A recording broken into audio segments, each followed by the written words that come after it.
جانا ہے تمہیں بھی میرے آقا کی بارگاہ میں، یاد رکھنا حضور پاک صلی اللہ تعالیٰ علیہ وسلم کے دربار میں جانے والے ہو اور تمہارا کوئی عذر قبول نہیں کیا جائے گا۔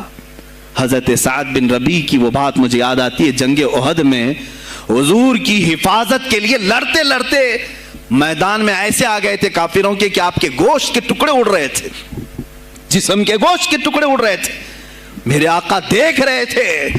شام کا وقت ہوا، احد کا میدان، ہوازیں، سناٹا، 70 لاشیں پڑی ہوئی تھی صحابہ کی۔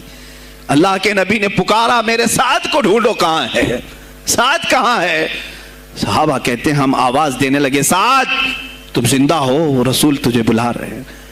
حضرت سعد بن ربیع 7 لاشوں کے نیچے دبے ہوئے تھے اور سانسیں بھی چل رہی تھی، سانسیں چل رہی تھی۔ صحابہ نے جب آواز دینا شروع کیا کہ رسول پاک یاد کر رہے ہیں، وہیں سے وہ حرکت کرنے لگے، اندر سے آواز دی اے جوانوں سعد زندہ ہے، میں یہاں لاشوں کے نیچے دبا ہوا ہوں۔ ہٹائی گئی لاشیں تو دیکھا ان کے جسم میں کچھ بچا ہی نہیں تھا، کچھ نہیں تھا، سب پھٹ چکا ہے، پیٹ کو تک چاک کیا گیا ہے، سانسیں باقی۔ سعد بن ربیع کہتے ہیں اے صحابہ شاید میں رسول اللہ تک نہیں پہنچ پاؤں گا، حضور اونچے ٹیلے پر بیٹھے ہوئے ہیں، شاید نہیں پہنچ پاؤں گا، میرا سلام میرے نبی تک پہنچا دینا، حضور تک پہنچا دینا۔ لیکن آنے والوں کو کیا کہا جانتے ہیں؟ میں اے جوانوں تم سب سے کہوں گا آج کے حالات میں۔ سعد ابن ابی ربیع کہتے ہیں اے صحابہ میں تو جا رہا ہوں، میری آخری سانسیں ہیں، لیکن اگر تمہاری آنکھیں چمکتی رہی، تمہارے جسموں میں جان باقی رہی اور میرے نبی پر اگر کسی نے انگلی اٹھائی اور گالی دی، میں قیامت کے دن اسے نہیں چھوڑوں گا۔ اور یاد رکھنا اللہ کی بارگاہ میں تمہارا کوئی عذر قبول نہیں کیا جائے گا اگر تمہارے جیتے جی تمہارے نبی کی ذات پر کسی نے کیچڑ اچھالا۔ حضرت سعد ربیع اتنا کہہ کر کے انتقال ہو گئے، وہ حضور تک پہنچائے بھی نہیں جا سکے۔ اے میرے عزیزو، اے جوانو، تم کیا سمجھتے ہو کہ تم دنیا سے اسی طرح نکل جاؤ گے؟ قرآن میں بھی اللہ نے کہا ام حسبتم ان تدخلوا الجنت، تم یہ سوچ کر کے بیٹھے ہو کہ ہم جنت میں چلے جائیں گے؟ پیر صاحب کا دامن پکڑ لیا ہے، مجھے تو جانا ہی ہے جنت میں، پیر بخشوا دیں گے ہمیں۔ تم برس میں 1 مرتبہ 11ویں کر کے اور فاتحہ نیاز کر کے سمجھتے ہو اسلام کا حق ادا کر دیا؟ یہاں تمہارے نبی کی عظمت پر روز بروز حملے ہو رہے ہیں۔ آج کفر کھل کر کے آیا ہے سامنے، نہیں دیکھتے آپ؟ کفر کھل کر کے سامنے آیا ہے، تعصب کے ساتھ ہر شہر میں جاتے ہوئے گنڈے للکار رہے ہیں اسلام کے خلاف ہمارے ملک میں۔ اگر میں کھل کر کے آیا تو میرا کیا جرم ہے اس میں، میرا کیا قصور ہے اس میں؟ کیا اب بھی میں نہ بولوں؟ ہاں آج تمہارے پاس طاقت ہے، پاور ہے، جو کچھ بھی حسر اور رسوخ ہے، اس سے زیادہ کیا کرو گے کہ تم مجھے جیل میں بند کر دو گے؟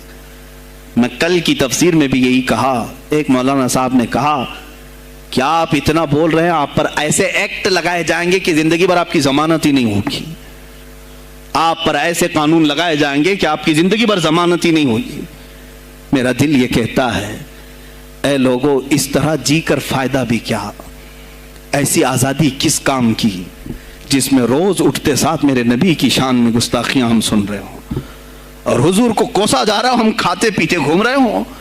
اس سے بہتر ہے کہ جیل کی کوٹری میں ہم زندگی گزار لیں، کل بارگاہ مصطفیٰ میں اٹھنے والا چہرہ تو رہے ہمارے پاس۔ اگر اللہ کے نبی صلی اللہ تعالیٰ علیہ وسلم نے سوال کر لیا پکڑ کر کے کہ تیرے زندگی میں، تیری جوانی میں مجھ پر تو لوگ رنگیلا رسول کہہ رہے تھے، تو کیا کہہ رہا تھا؟ تو کیا کہہ رہا تھا اس زمانے؟ تم کیا کہو گے؟ اے اللہ کے نبی میں مزدور تھا، میں کچھ نہیں کر سکتا تھا، میں غریب تھا، کام کاج کرتا تھا، میں کچھ نہیں کر سکتا تھا۔ یاد رکھو اس وقت میرے آقا تمہارے سامنے بلال حبشی کو لا کر کھڑا کر دیں گے۔ یہ کیا تھا بلال؟ یہ تو غلام تھا، اس کی پیٹھ پر سل رکھ کر کے پیٹھ گلا دی جاتی، تب بھی اپنی زبان پر میرا نام لینا نہیں چھوڑتا تھا۔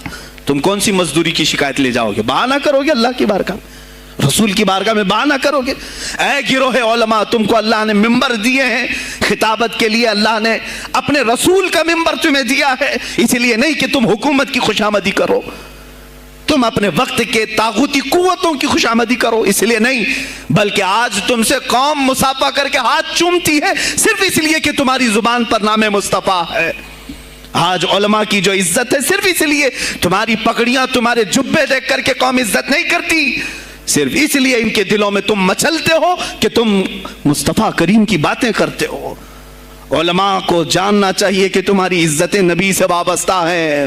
آبرو ماذا نام مصطفیٰ است، ہماری آبرو، اقبال نے کہا تھا ہماری آبرو نام مصطفیٰ سے وابستہ ہے۔ اگر اسی نام کو کسی نے چھیڑا تو پھر ہمارا جی کر مطلب کیا ہے؟ ہم کس کام کے؟ میں ایک مثال سے سمجھاتا ہوں۔ مسجد ہے، دیوار کے پینٹ کو اگر کسی نے کھرچ لیا تو ہو سکتا ہے معاف کر دیں، ہم اس کو چھوڑ دیں۔ کسی نے لکیر نکال دی دیوار پر، ہم چھوڑ دیں اس کو۔ لیکن میاں وہ ہمارے سامنے آ کر پلر ہلانے لگ گیا اور مسجد کا یہ پلر توڑنے لگ گیا، خاموش بیٹھو گے؟ اور اگر تم خاموش بیٹھے تو اس کا انجام کیا ہوگا؟ اس نے پلر ہلایا تو صرف پلر نہیں ٹوٹے گا، یہ چھت پورا سب کے اوپر گرے گا۔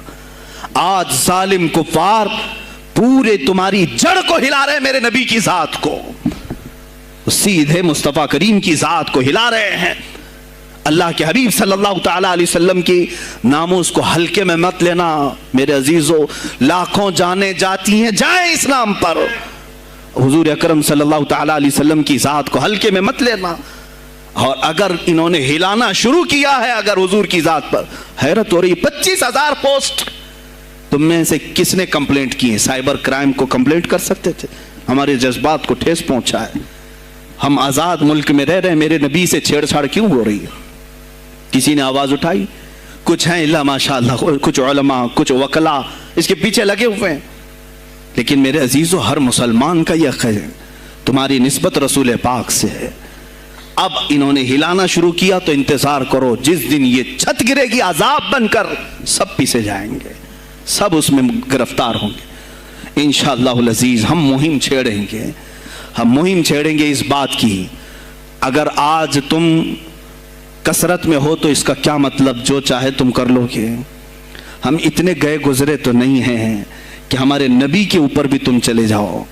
ہاں ہمیں رون دیا، ہمیں مار دیا، ہمیں قتل کر دیا، سب برداشت کر لیا، لیکن اب اس سے آگے نہیں برداشت کریں گے انشاءاللہ العزیز۔ میں آواز دیتا ہوں اسی منبر سے، اے گروہ علماء، اے جماعت صوفیہ، اے خانقاہ کے گدی نشینوں، باہر آؤ حکومت وقت سے ایک مطالبہ یہ کرو، اے حکومت وقت کے تخت پر بیٹھنے والوں، ہمارے ہند میں پارلیمنٹ میں بھی ایسا قانون پاس کرو کہ کوئی میرے نبی کی ذات پر بھونکے تو اسے موت کی سزا ہو جائے۔ ہم یہ چاہتے ہیں، اگر اس قانون کو تمہیں لانے میں کچھ زندگیوں کی ضرورت ہے تو یہ فقیر حاضر ہے اور میرے ساتھ بھی کچھ تمہارے لیے حاضر ہوئیں گے، لے لو ہماری جانیں اور ایک قانون ایسا بنا دو تاکہ قیامت تک پھر یہاں پر کوئی نہ بھونکے میرے نبی کی ذات پر۔ تم قانون صرف میرے نبی کے لیے نہیں، تم اپنے دیوی دیوتاؤں کے لیے بناؤ، شانتی سے رہو۔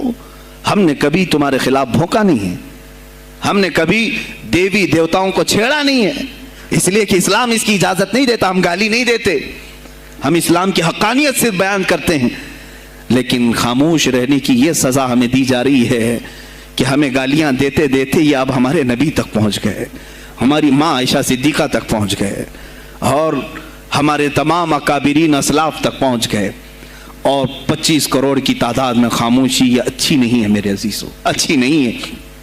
آج افسوس اسی بات کا ہے جن کو اللہ تعالیٰ نے اپنے نبی کی نیابت عطا کی ہے، وہ نائب رسول ہیں یا کسی خانقاہ کے گد نشین ہیں۔ تم یہ مت سمجھ لینا کہ تمہارے آبا و اجداد کمال کے تھے، بزرگان دین تھے، تم چھوٹے جاؤ گے، نہیں، سوال تو ہوگا، تمہیں سوال ہوگا، مجھ سے بھی ہوگا، میں یہ نہیں کہہ رہا ہوں کہ میں کوئی الگ ہوں، سوال ہوگا۔ آؤ سر جوڑ کر کے ہم اس سلسلے میں کوشش کریں۔ غوث پاک رضی اللہ تعالیٰ عنہ کا یہی میسج تھا، ہندوستان میں شہاب الدین غوری نے جو پرچم اسلام لہرایا وہ آج تک اس کی دین ہے کہ مسلمان زندہ ہیں، یہاں مسلمان باقی ہیں۔ پوری دنیا میں نظام کو صحیح کرنے کے لیے آواز اٹھانا یہ بھی اولیاء کاملین کی بات ہے، ان کی صفات ہیں۔ صرف اپنی خانقاہ میں اللہ اللہ اور ذکر کرانا ہی ان کا کام نہیں تھا، وہ دلوں کو تو دھلتے ہی تھے، لیکن جو نظام سنبھال رہا ہوتا اس کی باغ ڈور کو بھی دھلتے تھے۔ یہاں پر ان بچیوں کے لیے میں کہتا ہوں کہ کچھ ایسے حالات بنائے جائیں گے، شکل و صورت اس پر کبھی مت جانا۔ فرمایا گیا کہ ایک نوجوان کی شکل میں شیطان آتا ہے. ابلیس لعین ایک خوبصورت نوجوان کی شکل میں آتا ہے عورتوں کے پاس, اچھے بال, اچھا چہرہ, اچھے کپڑے, جو اپنی طرف موہ لے. تو لڑکیاں اگر شہوت کے ساتھ اس کی طرف دیکھنے لگ گئیں تو فرمایا گیا النظر سہم من سہام الشیطان, یہ آنکھ جو ہے شیطان کے تیروں میں سے ایک تیر ہے. نظر جو پڑتی ہے, شہوت کے ساتھ جو نظر گئی, شیطان وہاں تیر چلا دیتا ہے. جو نوجوان تمہیں بھاگ گیا, یہ ضروری نہیں کہ وہ انسان ہی ہے, وہ شیطان بھی ہوتا ہے. شیطان کوئی لمبے سینگ والا, بڑی پونچھ والا, پر والا نہیں ہے کہ ایسی شکل میں آئے گا تب تم ڈر کے بھاگو گی. شیطان تو ایک اچھے نوجوان کی شکل میں بھی آتا ہے, خوبصورت لڑکوں کی شکل میں آتا ہے, اور مردوں کے پاس خوبصورت لڑکیوں کی شکل میں آتا ہے. جب یہ بہک جاتے ہیں, گناہ کر لیتے ہیں, تب چلا جاتا ہے, بھاگ جاتا ہے, اچھے اچھے پرہیزگاروں کی شکل میں آ جاتا ہے اور تمہارے ایمان کا سودا کرنے لگ جاتا ہے. میرے عزیزو, بنی اسرائیل کی وہ حکایت مجھے یاد آتی ہے جس میں اس نے ایک بڑے عابد کا تقوی بھسم کر دیا. اپنے صومعہ سے نکلتا نہیں تھا. صومعہ اس کو کہتے ہیں جہاں عبادت کرنے کی جگہ ہوتی تھی پہلے بنی اسرائیل میں, اس کے باہر وہ کبھی نہیں نکلتا تھا. 4 بھائی تھے, ایک بہن تھی قریب میں. وہ چاروں بھائی تجارت کے لیے جا رہے تھے, بہن اکیلی گھر میں تھی. کہا کس کے حوالے کر کے جائیں گے؟ تو اس عابد, اس پرہیزگار شخص کے پاس آئے چاروں بھائی. کہا ہم اپنی بہن کو چھوڑ جا رہے ہیں, آپ صرف خیال رکھنا, آپ نظر رکھنا. اس نے کہا ہاں ٹھیک ہے. وہ چلے گئے. نظر رکھنے والا عابد, نظر رکھنے والا عابد نکلتا نہیں تھا. ایک دن ایک بزرگ آئے, وہ بزرگ یہی ابلیس لعین ہے. آ کر کے اس نے دروازے پر کہا کہ تیرے بھروسے ایک نوجوان لڑکی کو چھوڑ گئے ہیں, وہ گھر میں بیچاری اکیلی پک رہی ہوتی ہے اور بہت زیادہ اکتا جاتی ہے, کبھی کبھار بات تو کر لو, سو خیریت تو پوچھو. یہ اپنے صومعے کے دروازے تک آیا بس, اور وہاں سے اس کو پکار کر کے کہا. وہ لڑکی اپنے دروازے پر آئی, ایک دوسرے کو دیکھا اور بات چیت کیا, خیر خیریت پوچھا, یہیں تک تھی بات. لیکن شیطان یہیں سے اپنے کام شروع کرتا ہے. اس کے بعد دوسرے دن یہ عابد اور بات چیت شروع کر دیا. یہاں سے یہ سلسلہ اتنا بڑا کہ اس کے اندر عبادتوں کی جو طلب تھی وہ کم ہونے لگی. اب یہ اپنے صومعہ سے نکل کر کے اس کے گھر بھی جانے لگا, جا کر کے گھنٹوں بات چیت کرتے رہے. وہ وقت بھی آیا جب اس نے اس کے ساتھ زنا بھی کر لیا, اس ایک نوجوان خاتون کے ساتھ, کیونکہ یہ شادی نہیں کرنے والا تھا. پوری قوم کے نزدیک یہ نہایت عابد ہے, پرہیزگار ہے. زنا ہو گیا, حمل بھی ٹھہر گیا. اب کیا کرے؟ نوجوان لڑکی کے ساتھ ایسے معاملات ہوئے ہیں, ڈرا. وہی ابلیس آیا پھر بزرگ کی شکل میں, کہا دیکھو بہت بڑا معاملہ ہو جائے گا, اگر تم یہ معلوم ہو گیا تو پوری قوم تمہارے ساتھ کیا کرے گی. کہا کیا کروں؟ کہا اس کا گلا دبا دو, مار دو اور دفن کر دو, گھر میں کسی کو پتہ بھی نہیں چلے گا. اس نے قتل کر دیا اس لڑکی کو اور دبا دیا اندر, زمین صاف کر دیا. جب چاروں بھائی تجارت سے واپس آئے, پوچھا کہاں ہے ہماری بہن؟ کہا وہ بیمار ہو گئی تھی, میں نے اس کو بہت علاج کیا, انتقال کر گئی, قبرستان میں دفن کیا, ایک جھوٹی قبر دکھا دیا. وہ روئے دھوئے, ہو گئی بات ختم. لیکن کیا یہیں پر سلسلہ ختم ہو جاتا ہے؟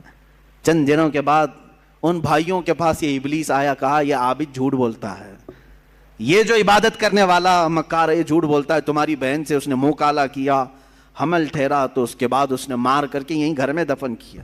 انہوں نے کھود کر کے دیکھا تو لاش کا پرانا بقیہ مل گیا. اب وہ واویلا مچا کہ باہر آنے کے بعد اس کو صومعہ سے باہر کھینچا گیا, اس کے کپڑے پھاڑے گئے, اس کے بال نوچے گئے, منہ کالا کیا گیا, پورا گاؤں ٹوٹ پڑا, اس کا صومعہ توڑ ڈالے, اور اس کے بعد پھر اس کو پھانسی پر چڑھایا گیا. پھانسی پر جب چڑھایا گیا تب پھر ابلیس آیا. ابلیس آیا, کہا کہ بہت بری حالت ہو گئی تمہاری, مجھے افسوس ہے, مجھے افسوس ہے, لیکن میں تجھے بچا سکتا ہوں, میں تجھے یہاں سے نکال سکتا ہوں, میرے پاس طاقت ہے. کہا کیا کرنا ہوگا بتا دے. اس ابلیس نے کہا بس تو یہ کہہ دے کہ تیرے لیے سجدہ جائز ہے, یعنی اپنے لیے. کہا کہ تم مجھے یہ سمجھ لے کہ میں آزاد کروں گا تو تم مجھے سجدہ کرے گا. کہا بالکل کروں گا, سجدہ کروں گا. کفر کر دیا. اسی وقت اس کو پھانسی پر چڑھا دیا گیا. شیطان بھاگ گیا. جس کی ابتدا عبادتوں سے شروع ہوئی تھی, انہی نظروں کا دھوکہ تھا کہ کفر پر موت ہو گئی. یہ حکایت بھی موجود ہے. میں ان بچیوں سے بھی کہتا ہوں کہ تم اچھے گھروں کی ہوں گی, اچھے خاندانوں کی ہوگی. بہت ساری لڑکیاں یہ دلیل دینے لگ.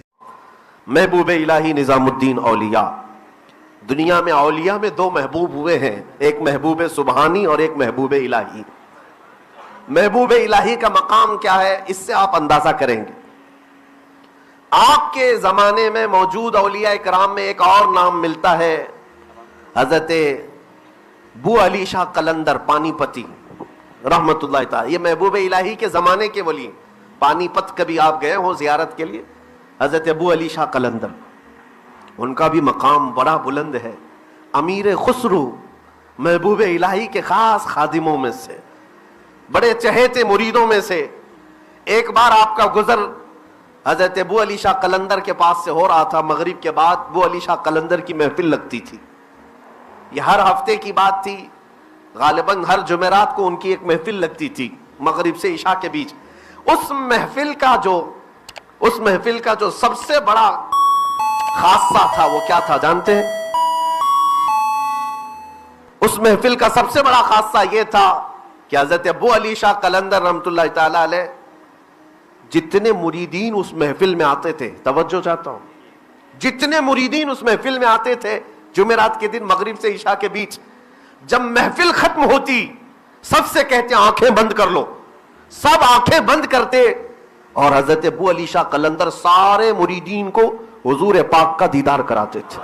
سبحان اللہ، رسول کریم صلی اللہ علیہ وسلم کے دربار میں لے جاتے سیدھے، اور جو بھی محفل میں حاضر ہوتا رسول پاک کی زیارت کرتا۔ سبحان اللہ، سبحان اللہ۔ یہ ہم نے سنا، امیر خسرو بھی گئے ہیں، مرید تو محبوب الہی کے ہیں، محفل میں گئے اور اس کے بعد بیٹھے تو حقیقت میں آنکھیں بند کرنے کے بعد بارگاہ رسالت کی حاضری نصیب ہوئی، لیکن جب اٹھ کر کے جانے لگے تو ہم اثر زمانہ تھا، ایک ہی زمانہ ہے، محبوب الہی کا بھی ابو علی شاہ قلندر کا بھی۔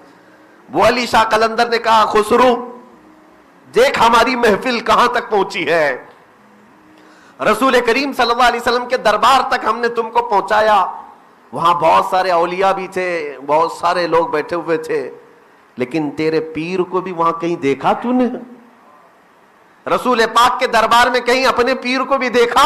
امیر خسرو نے نہیں دیکھا تھا، غم میں آ گئے، ہمارے پیر تو اس دربار میں نظر ہی نہیں آئے۔ ابو علی شاہ قلندر اور پہنچے ہوئے آدمی ہیں، مغموم تھے اور دل کے اندر ایک ملال سا تھا، آئے سر لٹکائے محبوب الہی کی بارگاہ میں، عرض تو کچھ نہیں کر پا رہے تھے۔ محبوب الہی نے خود پوچھا خسرو آج تمہارا چہرہ اترا کیوں ہے؟ کہا عرض کیے دیتا ہوں حضور، آج ابو علی شاہ قلندر کی محفل میں بیٹھا تھا، محبوب الہی نے کہا ہاں مجھے پتا ہے تجھے ابو علی شاہ قلندر نے پوچھا ہے کہ تیرا پیر بارگاہ رسالت میں نظر نہیں آتا۔ امیر خسرو نے کہا حضور دل کے حالات آپ بہتر جانتے ہیں، میں نے اپنے پیر کو وہاں پر نہیں پایا، اس لیے میں دل کے اندر ایک ملال سا محسوس کر رہا ہوں۔ محبوب الہی نے کہا کہ میں بارگاہ رسالت میں تجھے نظر نہیں آیا اور تو کبیدہ خاطر ہو گیا، پھر سے جا اس دربار، واہ واہ، پھر جانا ابو علی شاہ قلندر کی محفل میں۔ کہا پھر کیا کروں؟ کہا اب کی بار جب وہ زیارت کرائیں رسول پاک کی محفل میں ختم ہونے کے بعد تو اس سے مت پوچھنا، خود رسول پاک سے پوچھنا میرا پیر کہاں ہے۔ اگر رسول پاک صلی اللہ علیہ وسلم کی بارگاہ میں تیری رسائی ہوتی ہے تو خود حضور سے پوچھ لینا۔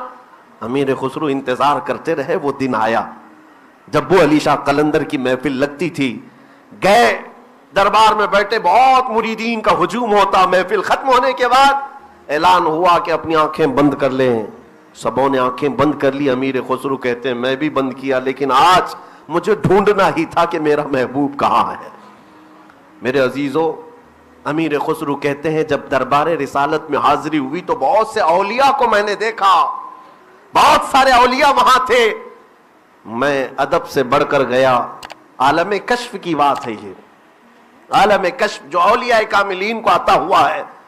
خسرو کہتے ہیں میں نے بارگاہ رسالت میں عرض کیا یا رسول اللہ صلی اللہ علیہ وسلم، آپ کے دربار میں یہ غلام کی حاضری تو ہو گئی، میرا پیر نظام الدین کہیں نظر نہیں آتا۔ حضور پاک صلی اللہ علیہ وسلم نے فرمایا خسرو ایک منزل اور اوپر چڑھ جاؤ، ایک منزل اور اوپر چڑھ جاؤ۔ خسرو کہتے ہیں ایک منزل میں اوپر چڑھا زینے سے، وہاں جا کر دیکھا تو وہاں پر بھی محفل لگی ہوئی ہے، وہاں پر بھی رسول پاک بیٹھے ہوئے، مجلس وہاں پر بھی ہے، اولیاء کی محفل وہاں پر بھی ہے. خسرو کہتے ہیں اس محفل میں ڈھونڈنے لگا، وہاں پر بھی نہیں ملے. پھر عرض کیا آقا یہاں بھی نہیں دکھ رہے ہیں. حضور نے فرمایا خسرو ایک اور منزل اوپر جا. ہے سبحان اللہ. واہ. وہ کہتے ہیں اور ایک منزل اوپر گیا، وہاں پر بھی رسول پاک مسند نشین ہے، اولیاء کی محفل لگی ہے، دربار ہے. امیر خسرو کہتے ہیں وہاں بھی میں نہیں پایا. پھر شکایت کی، یہاں تک کہ حضور پاک مجھے منزلیں چڑھاتے رہے. چھٹی منزل پر گیا، چند اولیاء رہ گئے، چند ہی تھے، ہجوم نہیں تھا. میں نے وہاں پہ بھی کہا تو حضور نے فرمایا کہ اور ایک منزل چڑھ. جب 7ویں منزل پر میں چڑھ کر دیکھا رسول پاک صلی اللہ تعالی علیہ وسلم مسند نشین ہے، اور دائیں اور بائیں 2 بزرگ ہیں، اور سامنے محبوب الہی بیٹھے ہوئے ہیں. 3 لوگ بیٹھے تھے. اور اس کے بعد جیسے ہی محبوب الہی کو حضور کے قدموں میں بیٹھا دیکھا، امیر خسرو کی آنکھ کھل گئی اور وجد میں رقص کرتے ہوئے واپس آئے. شب جائے کہ منبودم، پکارتے ہوئے رقص کرتے ہوئے آئے کہ خدا خود میر محفل، میر مجلس بود اندر لا مکان. یہ فارسی کے اشعار جو امیر خسرو کے لکھے ہوئے ہیں. میں پہلے سے کہہ رہا ہوں میں مقرر آدمی نہیں، اشعار بھی یاد نہیں رہتے. امیر خسرو گنگناتے ہوئے آئے اور جب بارگاہ محبوب الہی میں پہنچے، چونکہ اپنے مرشد کو دیکھ لیا تھا. کہاں دیکھا؟ مصطفیٰ کے قدموں میں دیکھا تھا. لیکن 2 بزرگ اور بھی بیٹھے ہوئے تھے، ان کی طرف نظر ہی نہیں گئی، نظر نہیں گئی. امیر خسرو پہنچے دربار محبوب الہی میں، تب انہیں خیال آیا اور بھی تو کچھ لوگ تھے. محبوب الہی نے آتے ہی استقبال کیا، کہا خسرو آج مراد پوری ہوئی. وہ رقص کر رہے تھے، وجد میں تھے. اور اس کے بعد پھر محبوب الہی نے یہ بھی کہا کہ تو یہ سوچتا ہے کہ وہاں اور کون تھے؟ رسول پاک صلی اللہ علیہ وسلم کے دائیں جانب شیخ عبد القادر جیلانی تھے اور بائیں جانب شیخ معین الدین چشتی اجمیری تھے. میرے عزیزو، یہ میں نے بات اس لیے عرض کی کہ مقام محبوب الہی کو بھی پہچانو. اور حقیقت میں خانقاہ کا جو اصل نتیجہ ہوتا تھا وہ یہ نہیں کہ اپنے مرید کو محل دے دیا جائے، اپنے مرید کی دکان چمکا دی جائے. اصل خانقاہ کا جو فیض ہوتا تھا مرید کو رسول اللہ کے قدموں تک پہنچایا جائے. سبحان اللہ. سبحان یہی تو ناموس رسالت کی حفاظت کا کردار ہے. بے شک. خانقاہوں میں جو مرشد ہوا کرتے تھے وہ رسول پاک کی دیوانگی ڈال دیا کرتے تھے مریدین میں. عزیزان گرامی وقار، آج ان خانقاہوں کی ضرورت ہے، ان خانقاہوں کی ضرورت ہے. اور اللہ کے حبیب صلی اللہ تعالی علیہ وسلم کے قریب لانے والے وہ اولیاء کاملین. آپ نے شاید صرف لنگر، چادر، گاگر اور صندل کو سنا ہوگا. میں اس کا مخالف نہیں ہوں. ہمارے اولیاء کرام کے آستانوں پر چادر بھی ہوگی، پھول بھی ہوں گے، صندل بھی ہوں گے، یہ ان کی عظمت شان کے لیے ہے. لیکن کل یہی نہیں، کل یہی نہیں. ان کے آستانوں کا حال تو یہ تھا میرے عزیزو، محبوب الہی زندگی بھر اپنے آستانے پر کبھی دولت مندوں کو یا امیروں کو یا بادشاہوں کو منہ لگانے کی خاطر توجہ بھی نہیں فرمایا. یہ نہیں ہے کہ وہ ملتے نہیں تھے، ملتے تھے. لیکن اگر کوئی یہ چاہتا کہ میں اپنے مقام و منصب کے اعتبار سے نظام الدین اولیاء سے ملاقات کروں تو یہ کبھی نہیں ہو سکتا. وقت کا عظیم بادشاہ قطب الدین ایبک محبوب الہی کی بارگاہ میں اسے آنا ہوا تو شاہانہ سطوت کے ساتھ نہیں، کمبل اوڑھ کر گدڑی پہن کر کے محبوب الہی کے ہاں آیا. تب محبوب الہی نے ملاقات فرمائی. اور اسی کو دیکھ کر کے ایک اور بادشاہ تھا، محبوب الہی کے آستانے پر آنے کی بڑی خواہش تھی، آپ نے منع فرما دیا. پہلے اس نے اپنے دربار میں بلایا، آپ نہیں گئے. پھر اس کے چند دنوں کے بعد اس نے کہا ہم خود آ جائیں گے. آپ نے کہا اس کی بھی حاجت نہیں ہے. پھر اس نے ایک بار بڑے پیسے والا، بڑے خزانوں کا مالک، بڑی شاہانہ سطوت رکھنے والا، چوری چھپے بارگاہ محبوب الہی میں آنے کے لیے اس نے بھیس بدل لیا اور چند سپاہیوں اور وزیروں کو لے کر اچانک آ گیا. لیکن اللہ والے تھے، محبوب الہی نے پہلے ہی سے پہرا بٹھا دیا تھا، دروازے بند کر رکھے تھے کہ میرے دربار پر دولت آنے نہ پائے، بند کر دیے تھے. اور جب وہ بادشاہ قریب آیا اور اس نے دیکھا کہ دروازہ